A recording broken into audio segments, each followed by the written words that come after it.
কোন হালাতে মরবো বলতে পারি না রে মালিক। অনেকেই মরণের সময় একটা অঙ্গ পড়ে যায়, যারা কাপন পরে যারা গোসল করাইছেন, কত মানুষের গোসল করাইলাম, দেখি গোসল করাতে যায় পায়খানা করে দিছে, প্রস্রাব করে দিছে, তাদের মৃত্যুটা কত কঠিন হয়েছে। অনেকের জিহ্বাটা বাইর হয়ে যায়, এক হাত জিহ্বা বাইর হয়ে যায়, চোখ দুটি বড় বড় হয়ে যায়, চোখ দুটি আর বন্ধ করা যায় না। ইমাম সাহেব তাড়াতাড়ি চোখ দুটি বন্ধ করতে যায়, বন্ধ হয় না রে।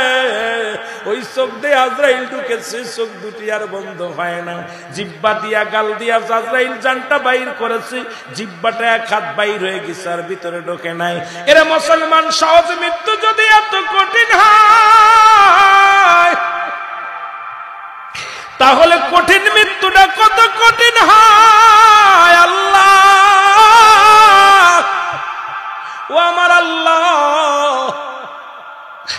আল্লাহ আমাদের মৃত্যুটা তুমি সহজ করে দিও।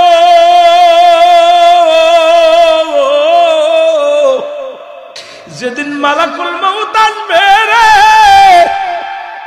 আল্লাহ, রাসূলের সিয়ারা মুবারক কায়না বানায়া দিও আল্লাহ, জবানের মধ্যে মধুর কালেমা জারি করে দিও আল্লাহ। ওই মৃত্যু যন্ত্রণা সব চাইতে সহজ করে দিও গো আল্লাহ। এই দুনিয়ার বুকে যেহেতু আইসি, মরাই তো লাগবে, কেউ বেঁচে নাই, আমিও থাকবো না রে আল্লাহ।